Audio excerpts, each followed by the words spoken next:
This program is for discussion purpose only. Business Plus TV or any of our anchor does not bear any responsibility or liability towards the content.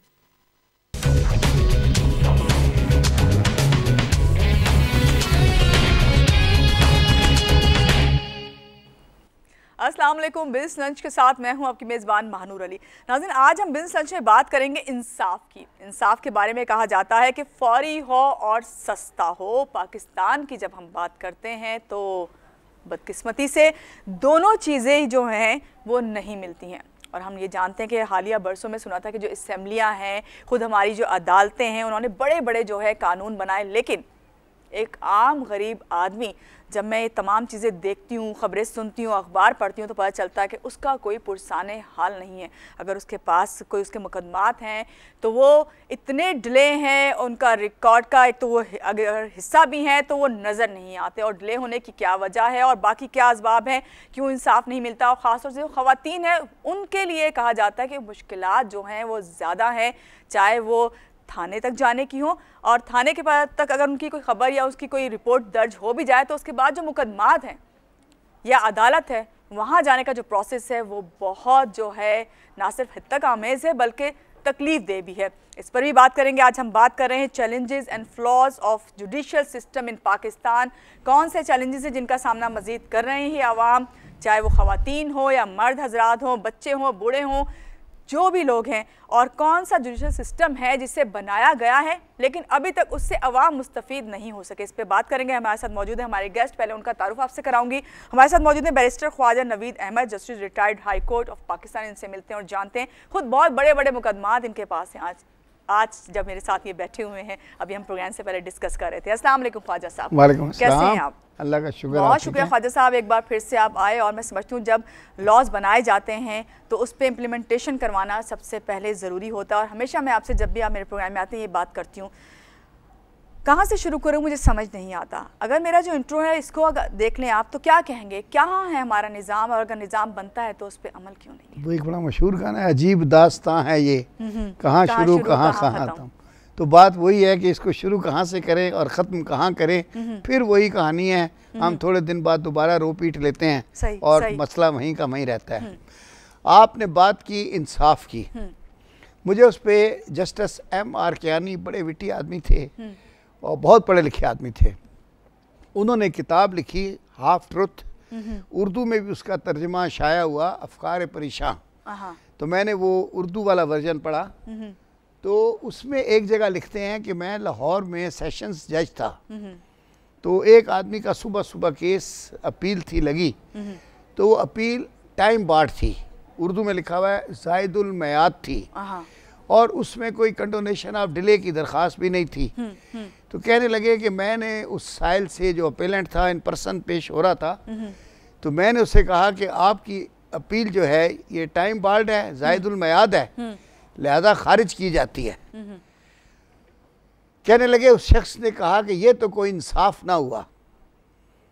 तो लिखते हैं कि मैंने उसको डांट दिया, वो चला गया। कहने लगे गुस्सा मेरी ज़ुबान पे था, दिल में नहीं था। वो चला गया और मैं देर तक सोचता रहा कि हम अदालतों में बैठ के फैसले कर रहे हैं, इंसाफ तो नहीं कर रहे। तो इंसाफ अल्लाह की ज़ात करेगी, अदालतों में फ़ैसले होते हैं, लेकिन दुआ करें कि ये भी हो जाए। ये मैं आपसे कहने लगी कि अदालतें अगर फ़ैसले करती हैं या फ़ैसला इन्हें करना होता है तो फिर ये सब क्या है। मेरे पास इतनी न्यूज़ हैं, अगर ख़ास तौर से एक गरीब आदमी जिसका मैंने भी जिक्र किया कि वो थाने तक तो पहुँचना बहुत मुश्किल, वो अगर पहुँच भी जाता है या उसका केस चले अदालत तक चला भी जाता है, तो क्या वजह, इतना डिले क्यों करते हैं, क्यों फौरी समाअत नहीं होती, फौरी उसका हल नहीं निकाला जाता? क्या इसके पीछे भी करप्शन का ही हाथ है? करप्शन और लैक ऑफ वसाइल, जिसे वसाइल की कमी कहते हैं, वो भी है, क्योंकि ये सिलसिला शुरू नीचे से होता है। यानी सबसे पहले तो जब आप FIR करवाने के लिए जाते हैं तो अगर आपको माहौल पता हो और कभी आप शाम के टाइम पे थाने में गए हो तो वहाँ जो ड्यूटी अफसर होता है वो इस तरह बैठा होता है जैसे कि इस मुल्क का प्राइम मिनिस्टर वही है। बिल्कुल, मैंने ये SHO के बारे में मैंने पढ़ा कि किसी भी इलाके का होता है वो बिका हुआ होता है, एक तो दूसरे उसका अपना ही कानून होता है। ये बात हुई ना, अपना कानून। पहले तो उस ड्यूटी अफसर का अगर आप वजन शजन ही देख ले तो पता लग जाता है कि माशाल्लाह हाज़ा मिन फज़ल रब्बी। उसके बाद फिर उसके बैठने का स्टाइल जो होता है, अगर उसकी आप घड़ी भी देखें तो वो भी माशाल्लाह जो है कि आम आदमी तो तसव्वुर भी नहीं कर सकता कि वो वाली घड़ी पहनेगा।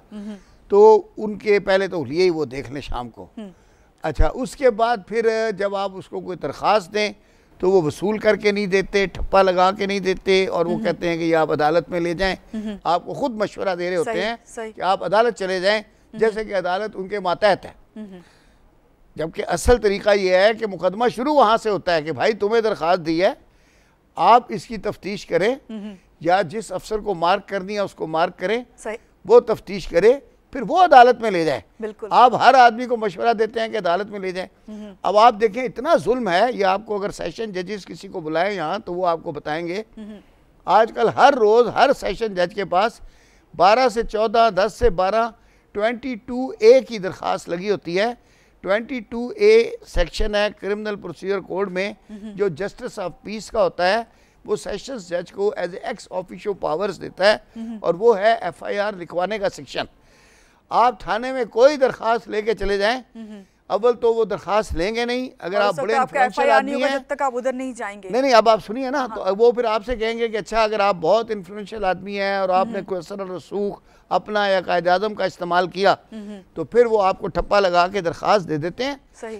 उस दरख्वास्त दे देने का मकसद ये है कॉपी का कि अब आप अदालत चले जाएं, और आपको खुद मशवरा देते हैं कि आप जाएं और 22A के तहत वहाँ मुकदमा दाखिल करें, फिर जज हमें बुलाएगा, फिर हम जाएंगे, फिर वो FIR काटेंगे, फिर FIR के कॉलम में लिखते हैं, लिखा होता है तवक्कुफ क्यों हुआ, लिखते हैं तवक्कुफ मिन जानब मुद्दई है और FIR अदालत के हुक्म पे रजिस्टर की गई।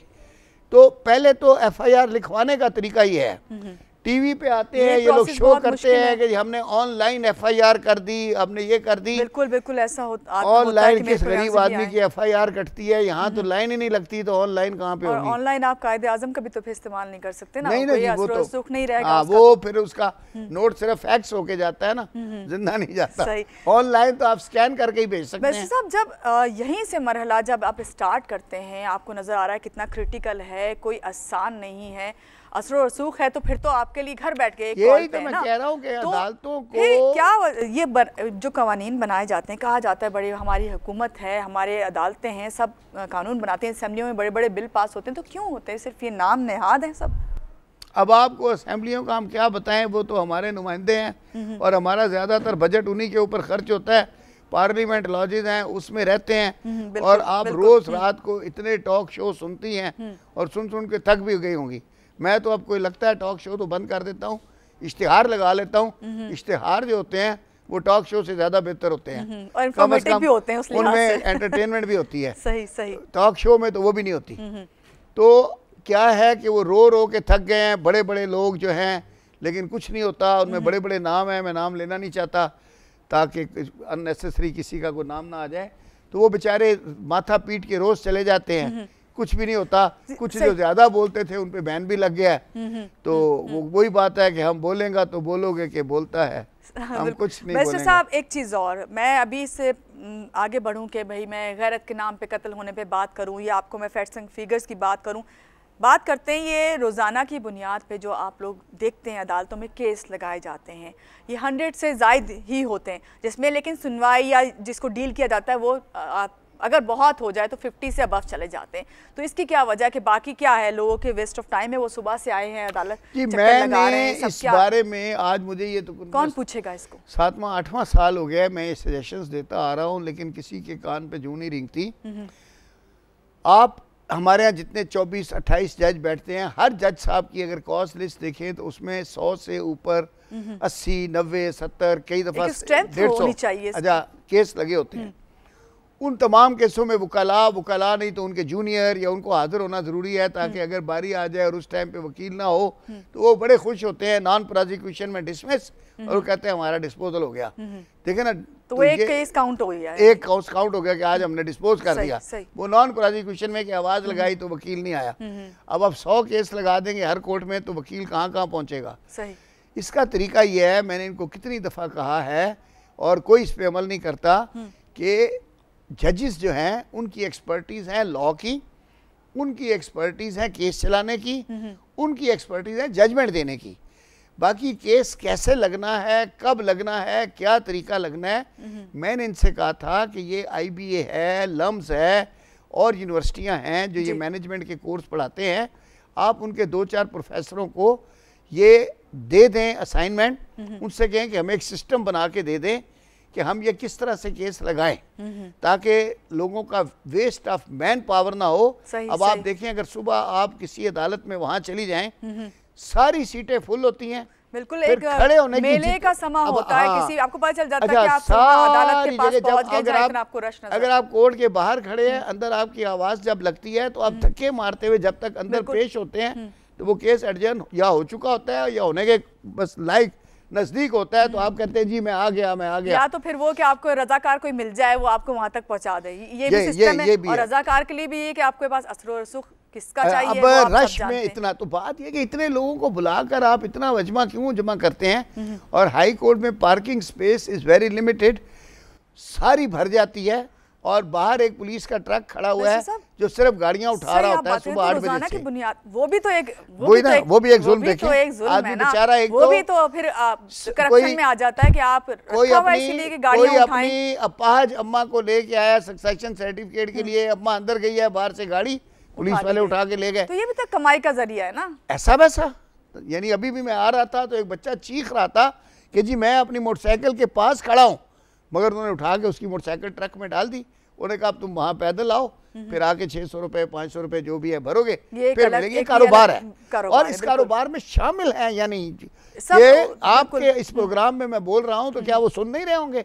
वो सुन रहे हैं, उनको पता है, और आवाम जो देख रही है ना, स्टॉप नहीं करेंगे। आवाम को भी इस बात का अंदाजा, ये सब जो है एक साथ मिले। अच्छा, अब मैं जो मशवरा दे रहा हूँ वो ये है कि आप एक जज साहब के आगे 8 या 10 केस रोज लगाएं और उन जज साहब को भी ये पता हो कि इन 10 में से मैंने कम से कम 5 का फैसला करके उठना है, 5 को पार्ट हर्ट करना है या उनको कल पे रखना है या उनकी नेक्स्ट जो डेट देनी है। अच्छा, तरीका ये होना चाहिए कि जैसे आज 17 तारीख है, कौन सा महीना है? अगस्त और 2016। मैं आज केस दे रहा हूँ, मेरा केस आज रजिस्टर करें, अगर उसमें कोई अर्जेंसी है तो उसको देखा जाए और उसके बाद मुझे एक पर्ची दे दी जाए, कंप्यूटर स्लिप, कि आपका केस सन 2024 की 17 दिसंबर को 3 दिन के लिए लगेगा, 17, 18, 19। उस दिन आप अपने वकील का इंतज़ाम करके आएँ, वकील फौत हो गया है तो नया कर ले, और अगर वकील नहीं है तो आप खुद आ जाएं। 3 दिन आपको दिए गए हैं, उस दौरान अपना केस चला लें। मुझे भी पता चल जाए कि भाई मैंने 2017 में केस किया है, अब मैंने 2024 तक जीना है, अगर ना जी सका तो मेरा बेटा जिएगा और वो जाके मुकदमा लड़ लेगा। मगर ये जो है कि मैं 2016 से लेके और 2024 तक चक्कर ही लगाता, रोज चक्कर लगाते लगाते कहीं रास्ते में मर जाऊं, बस में मर जाऊं, कहीं और मर जाऊं, तो वो उससे बेहतर ये है कि घर पे ना मरूं। और बेशतर ऐसे ही होता है, ठीक है ना। तो हाँ, सीढ़ियों में कोर्ट की कई बंदे मर गए। तो अब बात यह है कि एक सिस्टम बना दें ताकि लोगों को पता हो कि हमारा केस कब चलना है। ये वो आपने 16 तारीख को एक कोर्ट में 150 आदमी बुला लिया, 20 कोर्टें चल रही हैं, वहां 3000 4000 आदमी जमा हो गया और केस चला सिर्फ 60 बंदों का, तो बाकी 2400 बंदा घर वापस आ गया। तो फिर इस वेस्ट ऑफ मैन पावर, तो ये तो वो फ्लॉज हैं जो हमेशा से हैं और बढ़ते चले जा रहे हैं। तो इसको ठीक करें ना। आगे अगर हम बात करें चैलेंजेस, क्या चैलेंजेस क्या हैं आप लोगों को? अगर चलें, ये तो आवाम की बात करें ना कि आवाम के लिए इस तरह आप लोगों को भी तो हल भी बता रहा हूँ। हाँ बिल्कुल, भाई आप यूनिवर्सिटी को कहें आपको बना के सिस्टम दे दे, समझने वाला भी 3 यूनिवर्सिटियों से बना लें, जो आपको पसंद आए वो आप ले लें। सही। अव्वल तो यूनिवर्सिटियां जो है आपसे कोई फीस नहीं लेंगी, अगर ले भी लें तो दे दें, हमारे पास इतना बजट होता है, उसमें क्या है, दे दें। ठीक है ना जी। आप 4-5 प्रोफेसर बैठाएं वहां, वो बैठ के आपको 2 मिनट में सिस्टम बना देंगे। चलिए, अभी हमने जब जिक्र किया कि ये तो एक चीज है कि अच्छा, आप चैलेंजेस पूछ रही थी। अच्छा, चैलेंज से आप थोड़ा सा एक्सप्लेन करेंगी क्या मुराद है? आप लोगों को किन चैलेंजेस का सामना है? आप यकीनन ये तमाम आप लोगों के लिए चैलेंजेस हैं कि जब आप लोग कहते हैं कि हमारे पास इतने केसेस आ रहे हैं, हम उससे नहीं हल कर पाते। एक नई चीज़ मैं आपको जो मुझे पता चली और वो आपके तवज्जो से पता चली थी कि लेंथी जजमेंट। अरे हाँ, ये मैं आपसे भी ये क्या है? कर रहे थे इसको अभी। अगर मेरे पास भी अगर 100 पेजेस की कोई रिसर्च आ जाए, मेरा नहीं ख्याल कि मैं उसे घंटों या मिनटों में पढ़ सकूंगी। देखें, तो आप लोग का ये क्या है? मैं ये कह रहा हूँ कि ये यहाँ पे करना चाहिए, जजिस को भी इस बात को थोड़ा इनकरेज करना चाहिए और लॉयर्स को भी ये ट्रेनिंग देनी चाहिए कि प्लीडिंग्स मुख्तसर लिखें, सही, जो मुद्दा है वो बयान करें, इररेलेवेंट चीज़ें मत लिखें, जो आप अदालत से इस्तदा कर रहे हैं या आप चाहते हैं वो लिखें। आपकी प्लेंट जो है 4 से 5 सफ़े से बड़ी नहीं होनी चाहिए, ठीक है ना? सही। और अनेक्जर आप 2000 लगा दें, वो आपकी मर्जी है, ठीक है। इसी तरह जब जजेस जजमेंट लिखते हैं तो मेरा जो अपना ज़ाती व्यू है, मैं खुद भी जज रहा हूँ हाई कोर्ट का, जी बिल्कुल, मैंने कोई लेंथी जजमेंट्स नहीं लिखी। नॉर्मल जजमेंट होती थी 5 सफ़े की, 4 सफ़े की, 6 की।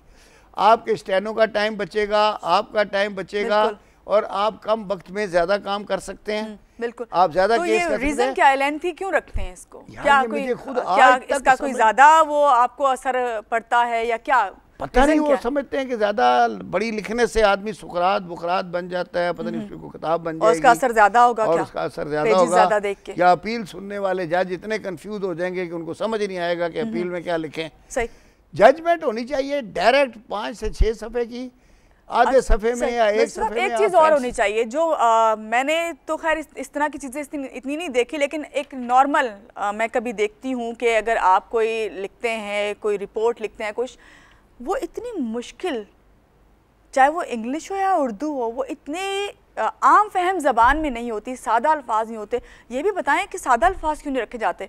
मुझे तो भाई बात यह है कि समझ में ही नहीं आते वो वर्ड्स। बात यह है कि ऊपर से नीचे तक ना ये नकल होता चला आ रहा है। इसकी शुरू से ये रिपोर्ट है तो इस तरह चली जाएगी, इस तरह चलेगा। ये कोर्टों के बाहर जो बैठे होते हैं वो लिखते हैं, ये थाने वाले क्या लिखते हैं, मन के मुसम्मी हालांकि चूके हत्ता के आंके। क्या है? तो अब मन के मुसम्मी का जमाना ही चला गया भाई। अब आप सीधा मतलब क्या है तो वो, और कहा भी ये जाता है कि इसे इन्हीं अल्फाज में लिखवा के लाया जाए, ये भी डिमांड है। रिपोर्ट वो इसलिए कि अगर यूं लिखी हो तो लगता है कि भाई ये ऑफिशियल डॉक्यूमेंट है। मन के मुसम्मी लिखा हो तो उसका मतलब है कि मुसम्मी जो है वो सही है, ठीक है ना। अगर वैसे मैं लिख दूं कि जी मैंने ये कहा तो वो गलत है, और अगर मैं लिखूं मन के मुसम्मी तो ये लीगल हो गया, है, बड़ा लीगल माना जाएगा। तो इन चीज़ों को डिस्करेज करना चाहिए। आम लैंग्वेज में मुद्दा बयान किया जाए, आम लैंग्वेज में जजमेंट लिखी जाए। बहुत सी चीज़ें ऐसी हैं, मैं आपको बताऊं, नकल करते करते मैं खुदा ना खास्ता किसी पे क्रिटिसाइज नहीं कर रहा, लेकिन आप हमारी सुप्रीम कोर्ट की जजमेंटें ले लें और अभी तक ले लें, किसी जज ने किसी जमाने में गलती से कोई अपनी किसी जजमेंट में लफ्ज लिख दिया होगा तो वो आज नहीं सुने लफ्ज। ये सारे लोग सुन रहे हैं तो लोग तो मुझसे ज़्यादा अंग्रेजी जानते हैं, मैं तो इतनी अंग्रेजी नहीं पढ़ी। तो एब्सकॉन्शन कोई लफ्ज ही नहीं है डिक्शनरी में, और वो उस वक्त एब्सकॉन्डेंस है लफ्ज। लेकिन किसी जज ने लिख दिया होगा कि absconsion of the accused mitigates his benefits, या ये, या absconsion of the accused curtails his normal rights. आप यकीन करें कि 1948 या 42 जब भी ये पाकिस्तान बना है, आप लेके ये कौन सा चल रहा है 2016, बिल्कुल आप 1000 जजमेंटें निकाल लें, हर जज ने एब्सकॉन्शन ही लिखा हुआ है, जबकि एब्सकॉन्शन डिक्शनरी में लफ्ज ही नहीं है। तो फिर यही तो यानी मफरूरी के लिए एब्सकॉन्डेंस का लफ्ज है, तो इसको इससे ऊपर और नकल मारने की क्या? तो हम ये सवाल करते हुए अच्छे लगे, निजाम को फिर कौन चेंज लाएगा, कौन पॉलिसी सही बनाएगा, कौन इंसाफ दिलाएगा, जहां खुद ही 40 साल में एब्सकॉन्शन से एब्सकॉन्डेंस नहीं आ सका, तो वहां क्या तब्दीली आएगी? अब ये इमरान खान कहता है तब्दीली आ गई है, अच्छा तो उसे कहें कि एक तब्दीली तो आई है, वो तब्दीली क्या है, मैं इसको पॉजिटिव उसमें नहीं ले रही हूँ, मैं ऐसी बात को आगे करते बात बढ़ा रही हूँ। अवाम जो है, अब हम देखते हैं कि जो लॉ है, अवेयरनेस आ गई है, उनमें अवेयरनेस आ गई है, अपने राइट्स को जानने लगे हैं, उनको जुबान वो मीडिया का वो मीडिया ने दी है, हाँ, मगर कानून को हाथ में लेने लग गए। क्यों? शायद इसी वजह से कि उनको उस तरह इंसाफ नहीं मिल रहा, उनको फैसले इस तरह देर से, यही रीजन नहीं है। अब देखिए ना जी, पुरानी कहावत भी है, और वो है कि वो कहते हैं जब हक नहीं मिलता तो हक छीन लो। बहरहाल हम इसको कभी एनकरेज नहीं करते, बिल्कुल नहीं, और ये गलत बात है, लेकिन कानून हाथ में नहीं लेना चाहिए, इसलिए कि उससे मसाइल और बढ़ते हैं, कम नहीं होते। लेकिन वो जो पुराना जुमला है कि तंग आमद बजंग आमद, तो अगर आप खुदकशी नहीं कर सकते तो फिर खुदकश हमला कर लेते हैं। सही, ये हाल है। तो यही वजह है। बात करते हैं गैरत के नाम पे ऑनर किलिंग। ये तो बड़ी बेगैरती है, जो आदमी गैरत के नाम पे कत्ल कर रहा है वो सबसे बड़ा बेगैरत है। इस गैरत के नाम पे इसीलिए मेरी बात सुने, ये मैंने जुमला कहा है, इसको इस्तेमाल होना चाहिए इस जुमले को, कि जो आदमी गैरत के नाम पे कत्ल कर रहा है औरत का, उससे बड़ा बेगैरत कोई नहीं कि यार तुम औरत को कत्ल कर रहे हो। कोई तो इसको आगे बढ़ाते हैं बात को, कोई तो गैरत करो। एग्जैक्टली, कोई गैरत करे, करना है तो अपने मुकाबले के आदमी को नहीं, भाई कत्ल करना है तो किसी अपने मुकाबले के बंदे को कत्ल करो। एक मासूम बच्ची को वो भी घर में कत्ल कर रहे हो, कुछ शर्म की बात करो। ये गैरत के नाम पे कत्ल आया कहाँ से, क्या इस पे बात करती हूँ मैं आपसे, लेकिन यहाँ गैरत के नाम पे कत्ल सबसे बेगैरत आदमी करता है। एग्जैक्टली, आपने बिल्कुल सही बात कही, और मैं भी यही कहती हूँ कि बहुत बड़ा बेगैरत ये जिसने गैरत के नाम पे कत्ल किया, वो भी अपने माँ बहन बेटी। ये मैं आपको सही बता रही हूँ बैरिस्टर साहब, ये प्रोग्राम से पहले मैं ये जिक्र कर रही थी। बात करते हैं इस पे मजीद, और बैरिस्टर साहब और भी बहुत सी चीज़ें या जो बातें बताएंगे, मैं समझती हूँ कि आप लोगों के लिए सुनना ज़रूरी है। जब आप लोग अपने लिए इंसाफ मांगने जाते हैं तो आपको कौन से स्टेप लेने चाहिए, ये बैरिस्टर साहब आज हमें बता के जाएंगे। लेकिन यहाँ लेते हैं एक छोटी सी ब्रेक, आप हमारे साथ रहिए और ब्रेक के बाद जानिए।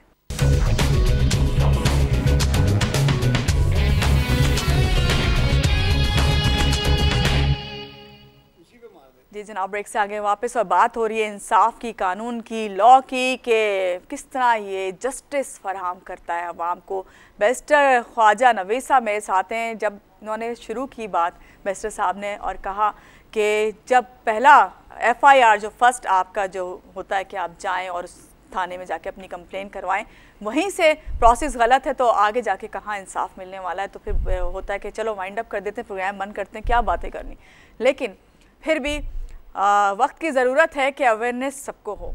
लॉ हैं तो उन पे अमल दरामद कराना भी अवाम का राइट है, और अवाम को किस तरह ये राइट मिलेगा ये बता रहे हैं ख्वाजा साहब हमें। ख्वाजा साहब, ब्रेक से पहले बात में करी थी ऑनर किलिंग 2012 में, अखबार में पढ़ी थी मैं कि उसके बाद 13, 14, 15, 16 की जब हम बात करें, हैरत हुई कि NGOs भी हैं, जजेस भी हैं, वकला भी हैं, काफ़ी सब लोग जो हैं आवाज़ उठाते हैं। इनफरादी तौर पे भी होता है और जजेस के ज़रिए भी होते हैं, जरगा सिस्टम कहते हैं, उस पर भी ये तमाम बातें होती हैं। लेकिन 2012 में 700 वारदातें हुई गैरत के नाम पर, जिसमें मुश्किल से 10% सजाएं हुई, 600।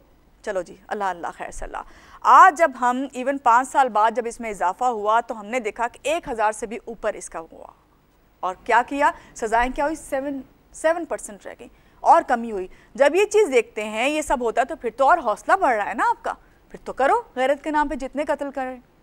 कौन असल में बात यह है कि ये छोटे शहरों में या जहाँ भी कोई कबीलों में ऑनर किलिंग एक रिवाज था, और ये बड़ी इज्जत की बात समझी जाती थी कि जी आपकी अगर घर की किसी खातून ने, बहू ने, बेटी ने या बहन ने कोई किसी के साथ कोई पता नहीं वो पर्दा उठा के और बात भी कर ली है गली में या झांक लिया है, तो बस उसका काम उतार दो। की बातें लगती हैं, हाँ, वो फिर सीना पसीना चलती आई और वो इज्जत करते गए, और वो जो करता था फिर वो खुद कुल्हाड़ी लेके पहुंच जाता था थाने के, मैं बड़ा अच्छा काम कर आया हूँ।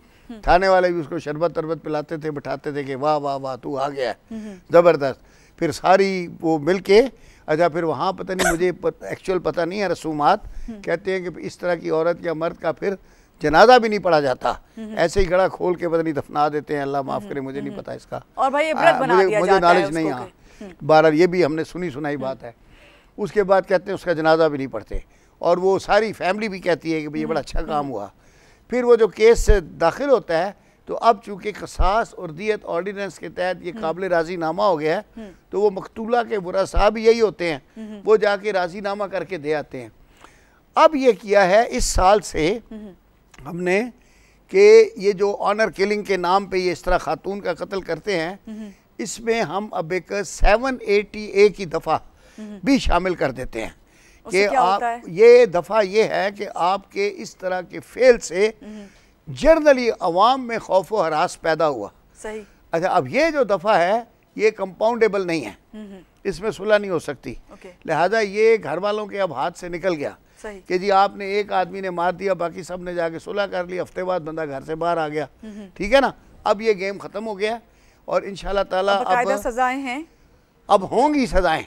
अब देखें, आप मीडिया पे आवाज़ उठाते हैं, अखबारों में भी लिखा जा रहा है, जज भी हमारी तरह के इंसान हैं और वो पढ़े होते हैं और वो कानून भी समझते हैं। सवाल ये है कि जब सजाएं नहीं थी इतनी ज़्यादा, और मैं आपसे 2012 की बात कर रही हूँ, जो रिपोर्ट मेरे सामने आई उसमें यही था। देखिए ये असल में हुआ ये, अभी देखें हमारे पास 1808 का CPC है और 1800 ही सन का कोई हमारे पास वो है क्रिमिनल प्रोसीजर कोड, ये हमारे प्रोसीजरल कोड्स हैं।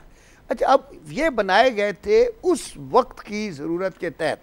अच्छा, उस वक्त इतने कत्ल होते भी नहीं थे, और अगर कोई आदमी कत्ल कर देता था तो वो कहते थे जी कि ये आदमी बहुत नॉर्मल है, बड़ा अच्छा आदमी है, और ये पेशावर मुजरम नहीं है, और ये इसने ग्रेव एंड सडन प्रोवोकेशन में इससे ये अमल हो गया, यानी ये अपने गुस्से पे काबू नहीं रख सका या अपने जज्बात पे काबू नहीं रख सका, और इसने ये कत्ल कर दिया कि ये घर आया, इसने देखा कि इसकी बीवी किसी गैर मर्द के साथ कोई गलत हरकत कर ली है, तो इसके अवसान खता हो गए और इसने मार दिया, इस बेस पे उसको और दोनों को मार दिया।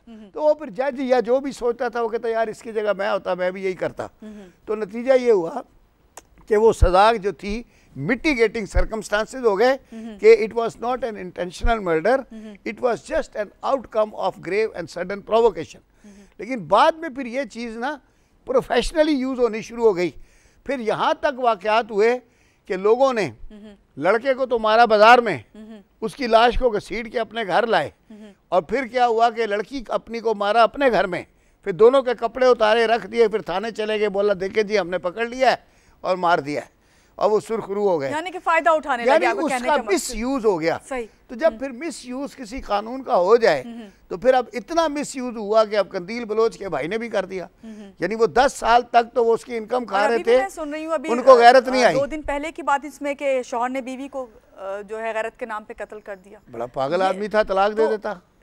वैसे साहब मुझे लगता है आपने मेरी बातें सुनी है, मैं जो तैयार होते वक्त कर रही थी मैंने यही कहा था इससे बेहतर है मेरे इल्हाम आते हैं। हाँ, वैसे साहब ये वो चीज़ें हैं जिसमें ख़ासतौर से ख़वातीन के लिए आज भी यही है।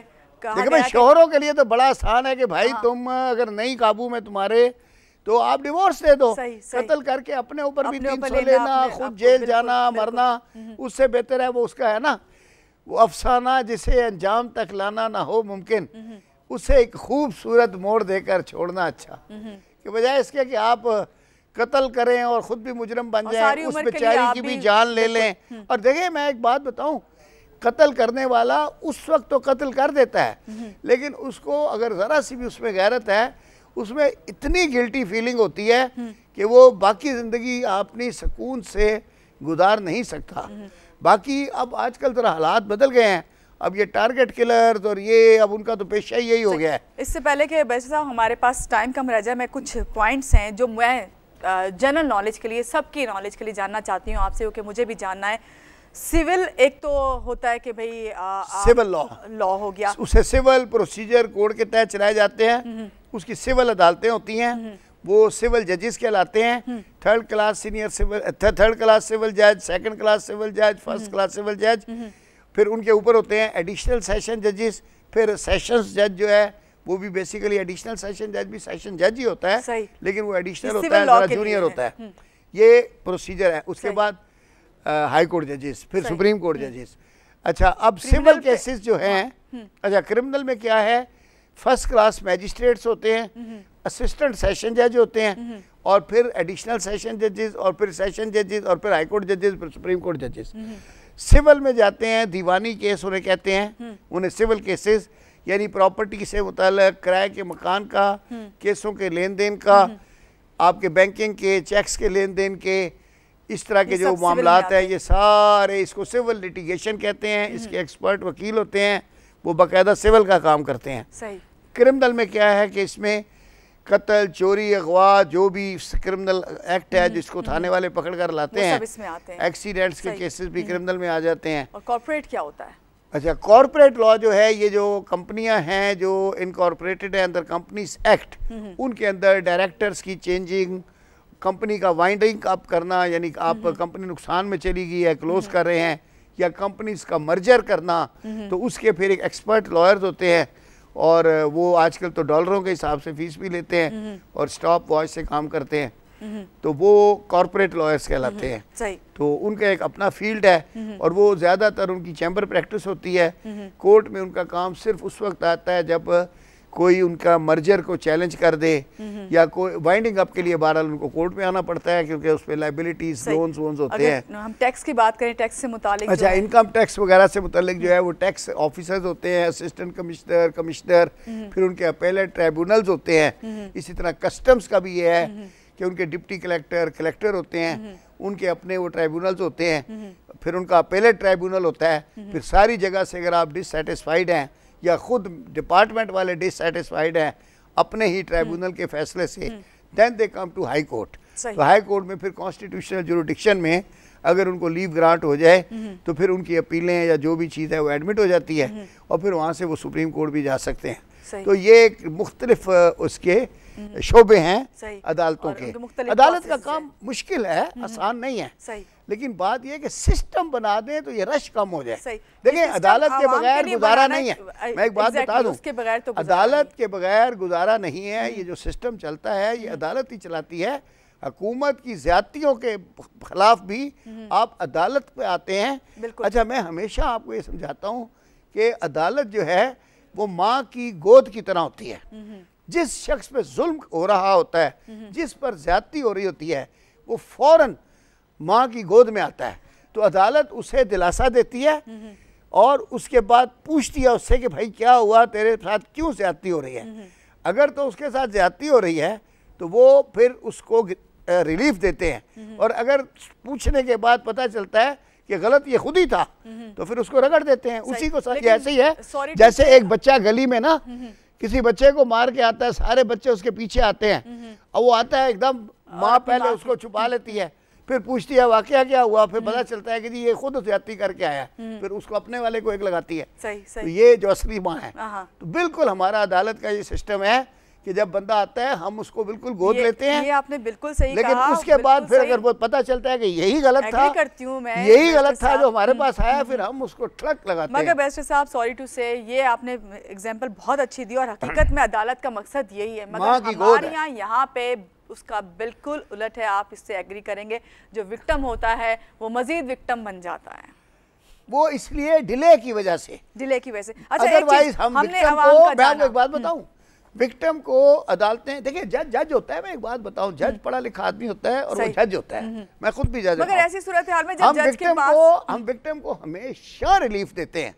बस जुल्म ये है कि रिलीफ में डिले हो जाती है, जिसे कहते हैं ना justice delayed is justice denied. ये हो नहीं सकता कि विक्टिम को अदालत से रिलीफ ना मिले अगर वो जेन्युइन विक्टिम है। अगर वो जाली बना हुआ विक्टिम है तो फिर वो जजों का काम है और उनका तजर्बा है, वो देख लेते हैं कि ये विक्टिम नहीं है, ये खुद ब्लैकमेलर है। लेकिन अगर कोई सचमुच का विक्टिम है तो मैं आपको यकीन से दिलाता हूं कि उसको अदालत से 100% रिलीफ मिलेगी। अच्छा, लेकिन लोगों को जिस चीज़ का यकीन है, लोग जिस चीज़ पे बात करते हैं, पब्लिक की बात कर रही हूँ, पब्लिक कहती है पता नहीं ये सही परसेप्शन है या नहीं, मैं आपसे ये कहूँगी कि जितना स्ट्रॉन्ग आपका वकील होगा उतना स्ट्रॉन्ग आपका केस होगा। क्या इसमें कितनी, देखिए हर चीज़ में क्या एक्सपीरियंस है, क्योंकि हम तो देखते हैं अदालतों के बाहर या वैसे आप चले जाएं कहीं भी कोर्ट तो हजारों की तादाद में नहीं। अब इसमें क्या होता है, वकीला नजर आ रहे हैं। स्ट्रॉन्ग जो वकील होता है उनकी एक्सपर्टीज होती है, और अब देखें जिस तरह हर चीज़ सिस्टमेटिक हो रही है ना, अब सरकारी वकील को हर एक को मिल जाते हैं। अब वकला के दफ्तर भी बड़े सिस्टमेटिक हो गए हैं। उसके अंदर एक रिसर्च डिपार्टमेंट होता है, यंग बच्चे जो बैरिस्ट्री करके आते हैं बिल्कुल मैंने देखा, उनको रिसर्च काम पे लगा देते हैं, वो पुराना लॉ ढूंढते हैं। वो पुराना सिस्टम नहीं है जैसे ज़माने में हम वकील थे कि हम कानून ढूंढते भी खुद थे, ड्राफ्ट भी खुद करते थे, फिर सुबह दाखिल भी खुद करते थे जाके, और फिर लड़ते भी खुद थे। अब सिस्टम बन गए, एक रिसर्च डिपार्टमेंट है, एक बच्चे ड्राफ्ट करके लेकर आ रहे हैं, बड़ा बॉस सिर्फ साइन कर रहा है और वो जाके सुबह खड़ा हो जाता है। तो काम बढ़ गया है, पैसा भी बढ़ गया है, फीसें भी बढ़ गई हैं। पहले हजारों में सैकड़ों में फीसें होती थी, आजकल तो करोड़ों में सुनते हैं। तो हर चीज़ सिस्टमेटिक हो गई है। अब आप वो फिर कहेंगी कि सस्ता इंसाफ, सस्ता और फौरी इंसाफ तो कहीं भी नहीं है, अभी भी नहीं है, पता नहीं, अल्लाह करे। हमारी दुआ है इसके लिए, हम रमजान में दुआ करेंगे, रमजान में दुआ, मेरा तो ख्याल है हम सारा साल दुआ करें, हो सकता कहीं नहीं, कहते हैं वो जिस दिन खत्म कुरान होता है ना उस दिन की दुआ बड़ी लंबी होती है। तो अगले साल मेरा ख्याल है आप लोगों को पहले, सबसे पहले जो ना कोर्ट में किसी भी केस से पहले एक कुरान खानी जरूर करवा लेनी चाहिए, जरूरी है। बहुत शुक्रिया बैरिस्टर साहब मेरे प्रोग्राम में तशरीफ लाए। और नाज़रीन आपको यही कहूँगी, सस्ता फौरी इंसाफ खुद बैरिस्टर साहब लास्ट में यही कह के जा रहे हैं, अभी तक आवाम को नामैसर है और नापैद, बहुत बड़ी बात कर दी कि नापैद है। तो अल्लाह करे, दुआ यही है कुरान खानी करवाएं या फिर इसी तरह आप लेंथी केसेस लड़ें और रात को दुआ करें। बिल्कुल अल्लाह करे कि हमें ना सिर्फ इस अवेयरनेस के साथ इस चीज़ को मिले भी कि भाई हमें सस्ता और फौरी इंसाफ मिले, इस चीज़ की ख्वाहिश रखते हुए हम अदालत की सीढ़ियाँ या जिस तरह इन्होंने बयान किया एड़ियाँ रगड़ते हुए लोग बहुत से मर भी जाते हैं। अल्लाह न करे कि इस तरह किसी के साथ हो, लेकिन फौरी और सस्ता इंसाफ इस वक्त फौरी हुकूमत की ज़िम्मेदारी, उसे इस ज़िम्मेदारी को समझना चाहिए और एहसास करना चाहिए। इसी बात के साथ महानूर अली को दीजिए इजाज़त। अल्लाह हाफ़िज़।